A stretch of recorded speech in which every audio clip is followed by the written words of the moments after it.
سلام دوستان، به کانال با هم بدوزیم خوش اومدید. امروز میخوام روش تکه دوزی رو بهتون آموزش بدم. این طرحیه که من انتخاب کردم و میخوام با استفاده از این طرح روش آماده سازی تکه های مختلف رو که میتونن دایره شکل، منحنی یا نوک‌تیز باشن رو بهتون آموزش بدم. بریم که آموزش رو با هم شروع کنیم. یکی از مهمترین ابزارهایی که شما برای کار تکه دوزی بهش نیاز دارین این کاغذه.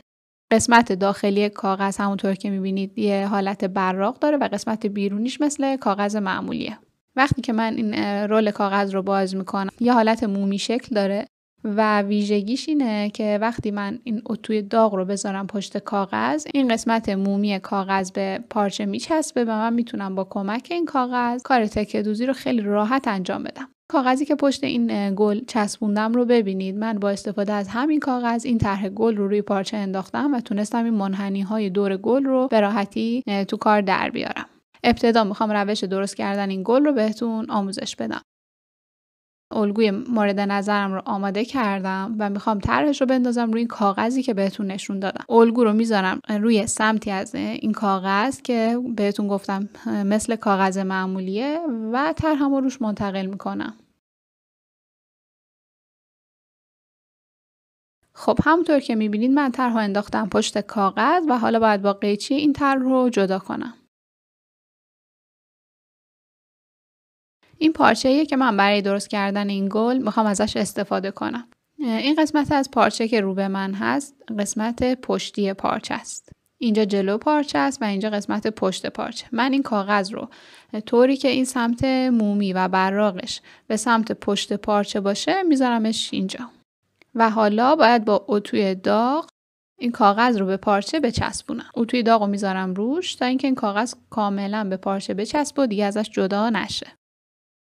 فقط نکته‌ای که قبل از گذاشتن اتو باید بدونین اینه که جوری این کاغذ رو روی پارچه بذارید که حدوداً از اطراف حداقل نیم سانت فاصله وجود داشته باشه، چون ما می‌خوایم پارچه رو از هر سمت از این الگو حدود نیم سانت بزرگتر بدوزیم. پارچه باید بزرگتر از الگو بریده بشه. پس من پارچه رو طور میذارم که فضای آزادی دورش باشه و بعد اتوی داغ رو میذارم روش. این قسمت خیلی مهمه، یعنی به هیچ وجه وقتی احساس کردیم کاغذ به پارچه چسبید سریع اتو رو بر ندارین. یکم زمان بیشتری برای اتو کردن بذارید طوری که کاغذ کاملا به پارچه بچسبه و وقتی با دستتون حاشیه‌های کاغذ رو میخوایم برگردونین نتونین این کار انجام بدین. یعنی کاغذ باید جوری بچسبه که به هیچ وجه این گوشه ها و کنارهای کاغذ با دستتون جدا نشه. هرچی که این چسبندگی بهتر اتفاق بیفته در طی مراحل کارتون راحت‌تر پیش میره و کاغذ به هیچ وجه از پارچه جدا نمیشه. بعد از اینکه اتو کشی کامل شد حالا باید دور تا دور الگو رو ببریم. همونطور که بهتون گفتم حدود نیم سانت از حاشیه این کاغذ فاصله بذارید و دور تا دور پارچه رو به شکل این الگویی که وسط کار هست ببرید. خب بارش من کامل شد و همینطور که میبینید من اینجا سمت راست یه نمونه از این کار قبلا آماده کردم. با استفاده از این کاغذ تونستم لبه های پارچه رو برگردونم و در واقع پارچم رو دقیقاً شکل الگوی مورد نظرم آماده کنم. توی این مرحله شما به قیچی، به چسب ماتیکی و یه چیزی مثل این وسیله نیاز دارید. من یک میل قلاب بافی برداشتم. شما میتونید از هر وسیله‌ای که نوک تیز و باریکی داره استفاده کنید. اول از همه در مورد این چسب ماتیکی بهتون بگم. ببینید مهم نیست چه سایزی باشه، از چه برندی باشه. فقط چیزی که باید در موردش بدونین اینه که این چسب‌ها خیلی زود خشک میشن. در حین کار هر وقت کارتون با این چسب تموم شد حتما درش رو ببندید. دومین نکته که باید در موردش بدونین اینه که این چسب خیلی موقع کار ممکنه به دستتون بچسبه، نوک انگشتاتون رو کثیف کنه. حتما کنار دستتون یه حوله، پارچه یا دستمال مرطوب داشته باشین که هر وقت دستتون چسبی شد سریع دستتون رو پاک کنین، چون باقی مونده های چسب رو دستتون میتونه رو پارچه لک بندازه و در نهایت کارتون کثیف بشه. بنابراین به این نکته هم توجه کنید. خب حالا من باید لبه های پارچم رو برگردونم روی این کاغذی که وسط پارچه چسبوندم. همونطور که میبینید این قسمت های گوشه کار، این منحنی ها و فرو رفتگی هایی که وجود داره باعث میشه که من نتونم خوب پارچه رو تا کنم و به سمت عقب برگردونم. با استفاده از قیچی یه برش های ریزی تو این قسمت های منحنی ایجاد کنم تا برگردوندن پارچه برام راحت تر باشه. به این ترتیبی که میبینید من چاک‌های کوچیکی توی پارچم ایجاد میکنم. دقیقاً از لبه پارچه تا جایی که کاغذ هست. سعی کنید از کاغذ جلوتر نرید. دور تا دور کار هر جا این خطهای منحنی رو دارم با قیچی برش میزنم. به این ترتیب که میبینید این برش ها ایجاد شده و حالا میتونم کارم رو راحت تر برگردونم به سمت عقب. یه نکته دیگه که قبل از شروع کار باید حتما رعایت کنید اینه که زیر دستتون مثل من یه مقوا یا یه پارچه‌ای بذارید که میز کارتون کثیف نشه، چون همونطور که بهتون گفتم کار با این چسب ها باعث میشه که سطح کارتون خیلی کثیف بشه. حالا با استفاده از چسب لبه پارچه رو یکم چسبی کنید تا اینکه بتونید برش گردونید روی کاغذ. نکته‌ای که باید بدونین اینه که حتما فقط روی پارچه این چسب رو بزنید و به هیچ وجه نباید کاغذ و الگوتون آغشته به چسب باشه و اندازه چسب هم خیلی زیاد نشه. حالا به ترتیبی که تو تصویر می‌بینید من با استفاده از این وسیله‌ای که دارم و با انگشتم لبه‌های پارچه رو به آرومی برمیگردونم روی کاغذی که پشت پارچه چسبوندم. به این ترتیب سعی کنید به آرومی کار کنید طوری که به هیچ وجه کاغذ رو تا نزنید. فقط پارچه باید تا بشه به سمت داخل. گوشه های کار رو هم با دقت بیشتری برگردونید.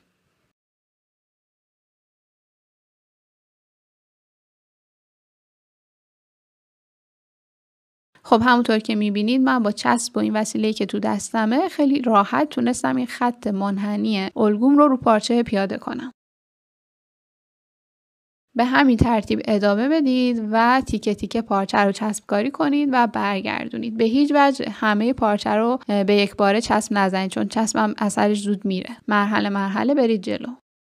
با دقت لبه پارچه رو تکه تکه به سمت عقب برگردونید. با انگشتتون یه فشار بدید که ثابت بشه.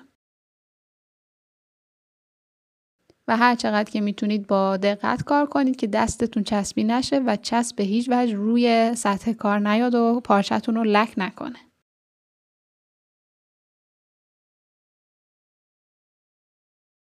به همین ترتیب برید جلو و دور تا دور کار رو برگردونید به سمت عقب.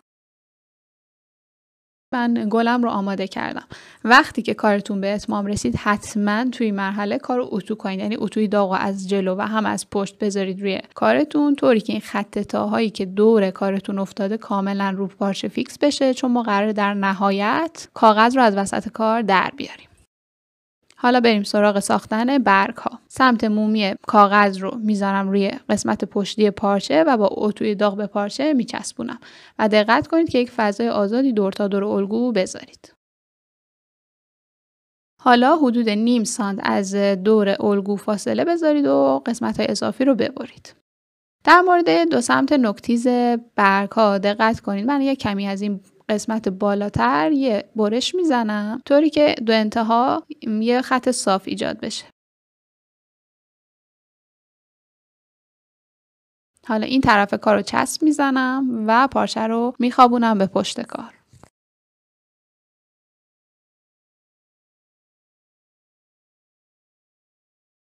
باز هم به آرامی و با این وسیله نوک‌تیزی که دارم آروم آروم پارچه رو تا میزنم.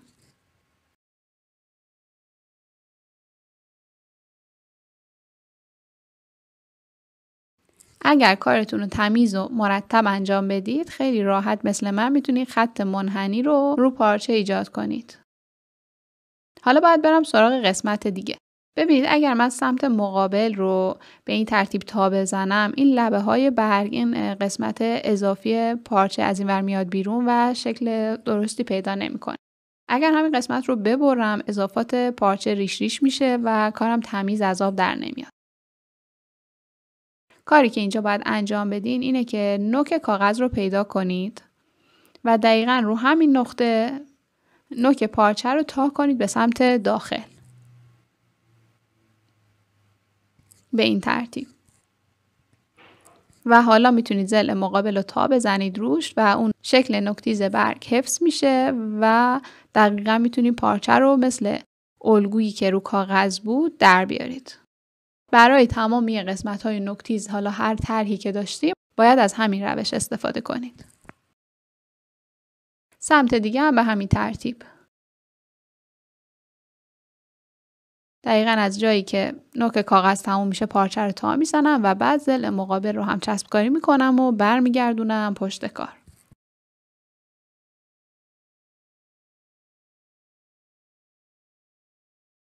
خب همونطور که میبینید برگ من دقیقاً به شکل الگوی بریده شده در اومد و تیزی ابتدا و انتهای برگ رو تونستم خوب از آب در بیارم.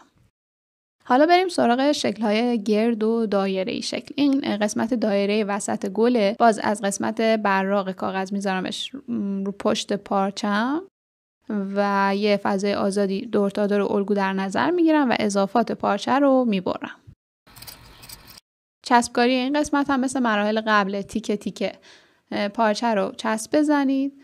بازم تکرار میکنم روی کاغذ رو سعی کنید چسب نزنید و کار رو به آرامی برگردونید. فقط دقت کنید وقتی پارچه رو برمیگردونید به هیچ وجه کاغذ تا نخوره. کاغذ باید به شکل ثابت خودش باقی بمونه، هیچ تا خوردگی تو کاغذ اتفاق نیفته و پارچه رو به صورت تکه های کوچیک کوچیک برگردونید سمت عقب.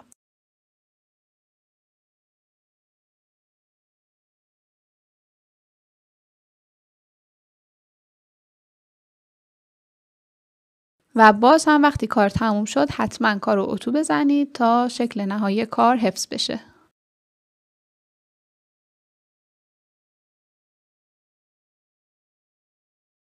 اینها تمام تکه‌هایی هستن که من برای طرح مورد نظرم آمادهشون کردم. این گل‌هایی که آماده کردم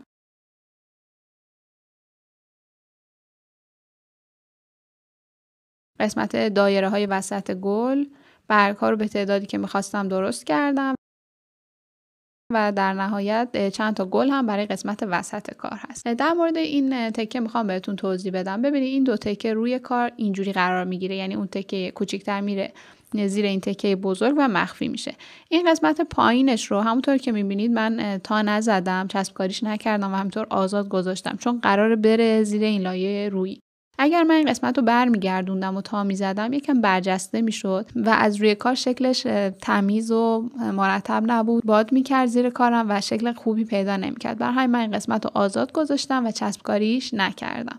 قبل از اینکه دوخت رو شروع کنیم حتما باید این کاغذهای پشت کار رو در بیاریم. قبل از اینکه کاغذها رو در بیاریم همه کارها رو حتما اتو کنید. اتوی داغ رو بذارید روی این کارها تا اینکه خط تاهایی که دور کار افتاده و باعث شده پارچه شکل الگومون رو بگیره کاملا ثابت بشه و وقتی این کاغذ رو میاریم بیرون شکل پارچه به هم نخوره. حالا به آرامی با دستتون لبه های پارچه رو باز کنید که بتونید کاغذ رو بیارید بیرون.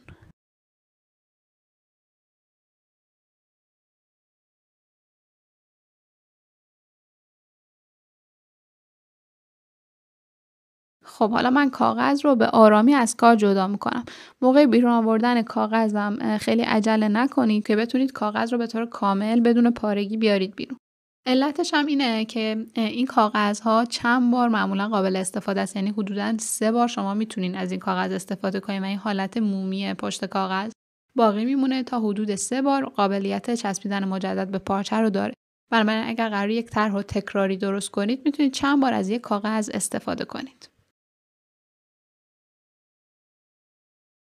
من کاغذ پشت کارا رو همه رو دونه دونه در آوردم و همونطور که میبینید کار رو جوری اتو کرده بودم که این تا خوردگی های دور کارها کاملا باقی مونده و حالا میتونم خیلی راحت بذارمش رو پارچه زمینه و دوخت رو انجام بدم.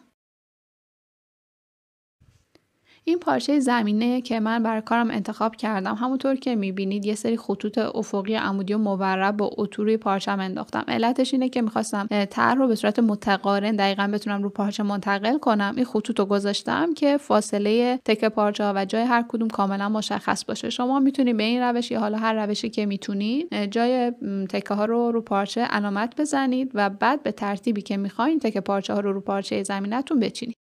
من طرحم رو آماده کردم و تکه های پارچه رو با سنجاق رو کار ثابت کردم. نکته‌ای که میخوام اینجا بهتون بگم اینه که در مورد لایه‌هایی از پارچه که رو هم قرار میگیره حتما تقدم و تأخر رو رعایت کنید. حتما ابتدا لایه زیری رو بدوزید و بعد اون لایه‌ای که روی اون لایه قبلی میاد رو دوخت بزنید. این نکته رو حتما رعایت کنید. یعنی اول من اینو میدوزم و بعد اینو میذارم روش و دوخت میزنم. این یکی از گل‌هایی که من با دست دوختم. اگه دقت کنید می‌بینید که این طرح کاملا روی پارچه زمینم فیکس شده. دوخت‌ها به چشم دیده نمیشن، دوخت‌ها مخفی هستن. حالا این گل رو هم دوختم و میخوام قسمت وسطش رو با دست رو کار بدوزم و حین دوخت بهتون نشون بدم که دقیقاً تکه دوزی با دست به چه ترتیبه. اولین کاری که باید انجام بدین اینه که این تکه رو جاشو مشخص کنید، یعنی روی لایه زیری فیکسش کنید. من با استفاده از یه سنجاق ثابتش میکنم.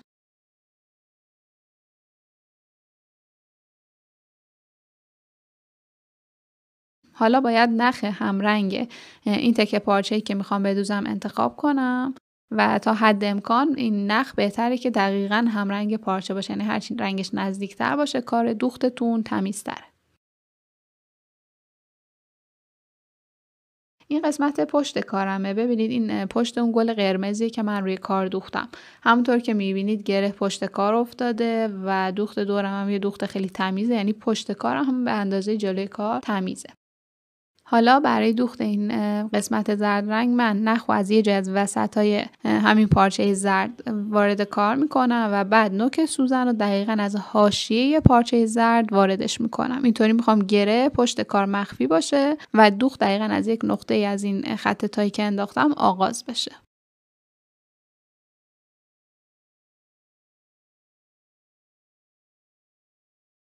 برای من این سوزن رو از پارچه عبور دادم و حالا باید یه بخیه رو انجام بدم. ببینید سوزن رو روی پارچه زیر در نزدیکترین فاصله به همون جایی که نخ وارد پارچه زرد شده میارم داخل و یکم جلوتر از پارچه زرد خارج میکنم. دوباره نزدیک پارچه زردم رو پارچه زیری سوزن رو وارد میکنم. یکم جلوتر از پارچه زرد سوزن رو خارج میکنم. به همین ترتیب کوک‌های ریزی میزنم و دور تا دور کار دوخته میشه.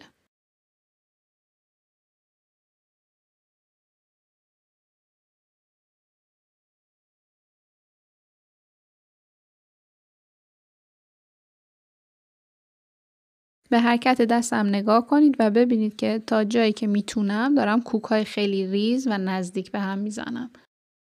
نخو خیلی نکشید، چون کشیدن زیاد نخ باعث میشه که کارتون چین بخوره و جمع بشه. از طرفی هم خیلی هم دوختا شل نباشن، چون تا حدی که امکان داره باید دوختا مخفی بشن و به چشم دیده نشه. بنابراین نخ رو در حدی بکشین که دوخت مخفی بشه ولی پارچه چین نخوره و جمع نشه. آخرین کوک رو که زدم و آخرین دوخت رو انجام دادم، بعد سوزن رو از پشت کار خارج کنم.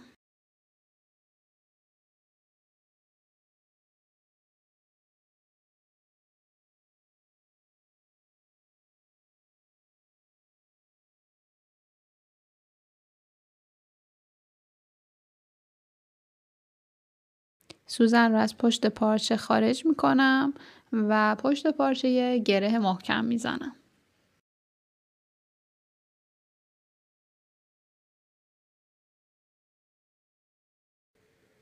به این ترتیبی که میبینید من تمامی طرح رو دوختم و اینم قسمت پشت کاره. پشت کارم به اندازه روی کار تمیزه. همونطور که میبینید من یه تیکه‌ای از کار رو با نخ گلدوزی ساقه ها رو دوختم. شما میتونید بسته به سلیقتون با نخ‌های گلدوزی روی کار یه سری دوختای تزیینی رو قسمت‌های مختلف برگ یا گل بدوزید. کار رو از نزدیک بهتون نشون میدم که ببینید این دوخت‌ها خیلی تمیزه و میتونید طرح‌های دلخواهتون رو روی انواع محصولات مثل سرویس خواب، روی انواع ساک و کیف یا حتی روی انواع لباس‌ها پیاده کنید و طرح‌های تکه دوزی خیلی قشنگی رو بسته به سلیقتون روی محصولات مختلف پیاده کنید. نمای زیباتر و قشنگتری به کارهاتون بدید. ممنون که این ویدیو رو تا آخر تماشا کردید. اگه سوال یا نظری دارید لطفاً تو کامنت‌ها برام بنویسید. ممنون که ویدیو رو لایک میکنید و کانال با هم بدوزیم و سابسکرایب میکنید.